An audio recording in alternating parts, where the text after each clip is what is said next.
For you, it's what's inside that tube that actually counts. And what's inside that tube varies between me and you. If we know that those different little straws go to different areas, and if they're positioned in different parts inside that tube, well, then we start putting pressure like the weight of a feather or something on the left side of my nerve and on the left side of your nerve, it might show up as a different problem because they're not arranged exactly the same. So a couple of looks. Run that by one more time. Is that if I've got like a big tube like this, okay, and inside of it are a whole bunch of little straws. Mine are going to be a little bit different than yours. Yours is going to be a little bit different than someone else's. So imagine, like, if we had the big nerve, okay, we had the V2, the one that goes to my face. Took the big nerve and we cut it in half.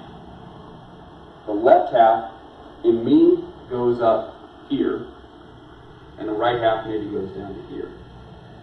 But in you, it's the exact opposite. Your left half goes down here, and your right half goes up to the top. Now I'm seeing by the looks here, if I should have a really good picture that explains this, so I need to note that. So whenever so you can imagine, big nerve, my half goes to here, but your half goes down to here. So if we then took that feather and shoved it up against that nerve, guess what? Even though both of our trigeminal nerves are being affected, you're going to get that pain right here, I'm going to get that pain right here. Take-home message being that we're all almost the same, but we're so unique and different in so many ways, it explains why things show up differently in different people. Okay? And that's true of nerves in the face, that's true of nerves that go down the arms, that's true of nerves that go down the legs, to your stomach, to your heart. They're all the same, but there's just enough different. That's why whenever I have a patient that actually might have some arm pain that goes down from their shoulder down to their hands. Some people only have pain that goes all the way down to the fingers. Some people have only pain that goes all the way down to here. Some people have pain that's no pain at all, it's just numbness and tingling. It's the same nerve, it's that sixth nerve of the neck going down here. But because it's arranged differently between me and you or me and another patient, that's why it shows up differently. So it's a way of telling you guys that you're all unique, and that explains why it's a little bit different from person to person. Does the trigeminal nerve come out only on the left side? No, there's two trigeminal nerves. There's one for the left side of your face and one for the right side. Okay, because they talk about the left side all the time. As far as for you of being a problem? Well, they talk about trigeminal nerve and stuff that I've read that talk about the left side of the face, you know, having the pain and everything, and it's not bilateral. And when they're talking about that particular case, it means that it's not bilateral usually. In most people, it's only one side that gets affected. Okay. Okay. So we understand where the nerve is and where it goes, and why is there pain? Well, because the nerves are very delicate. And why is my pain a little bit different than yours? Well, because we're the same, but we're just enough different to make matters interesting. Okay?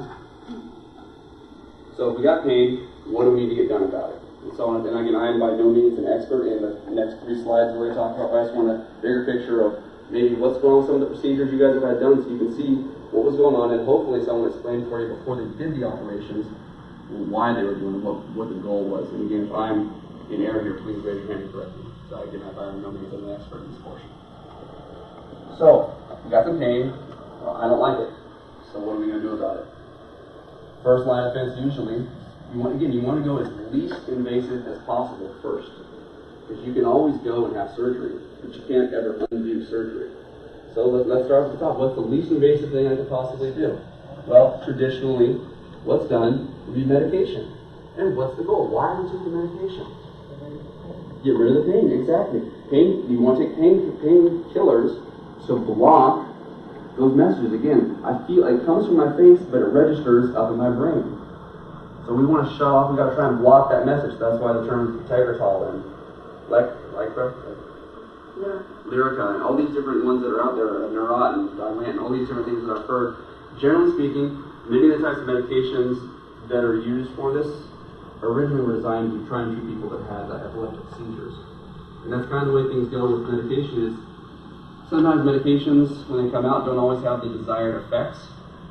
There's a whole other category called side effects. So sometimes they try and use medications that may work for conditions other than which they originally tried out. So they tried these working out for seizures.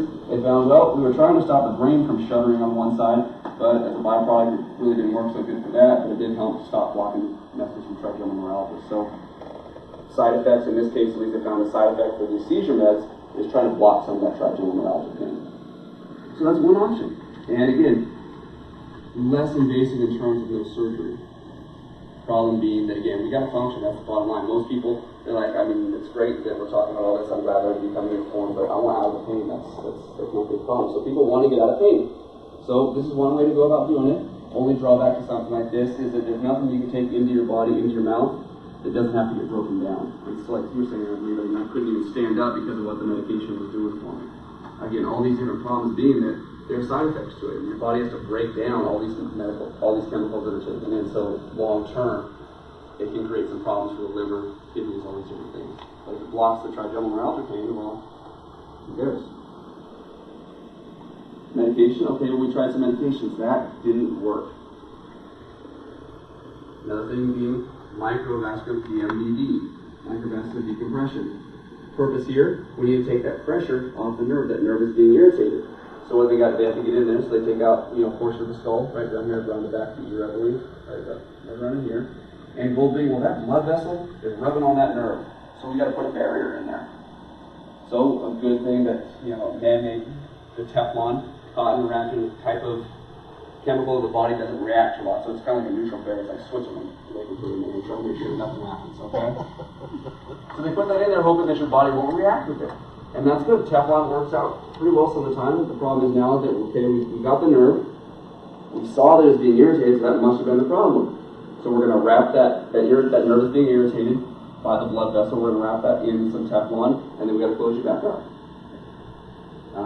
Problem is that, again, that's why I see in patients whenever I take some x-rays of TN patients, that you have that wire mesh portion back there, because the bone, you can't just stick it back on. They got to cover it back up, so there's that mesh portion back there to try and preserve the stone, to try and preserve the strength.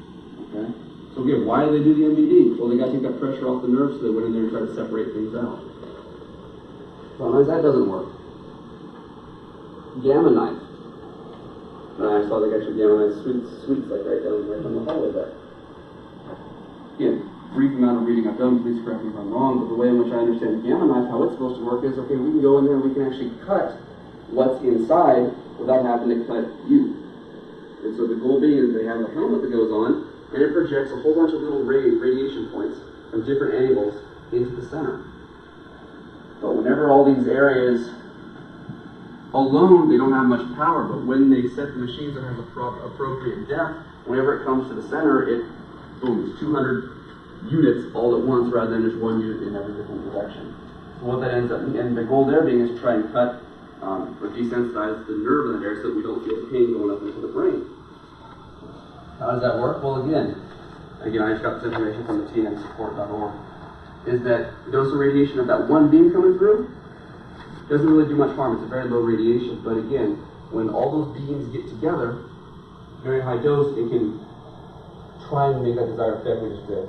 I thought it was to cut the nerve at that point, so the message of the last stroke, so the message can't get up there. I'll research that a little bit more. But the point being to try and cut the nerves with the numbness, so that you just have the numbness now. That nerve has now been cut, so the pain can't get in, but we have the numbness at least. So where all those beams get together, it actually makes that cut and destroys that portion, so there's not much radiation everywhere else, so the rest of the tissue is left okay. The other main one I need to add on there would be to give a glycerol, because I haven't really looked at the mechanism for why they do the glycerol, but I need to put that in there. So again, we know where the nerve started, we know why it goes to different areas, and we try to understand with people why they're doing the things they're trying to do to get you fixed. The question we have to ask is, we try all these different things, and even then, sometimes that doesn't work. So could there be another way to go about doing this?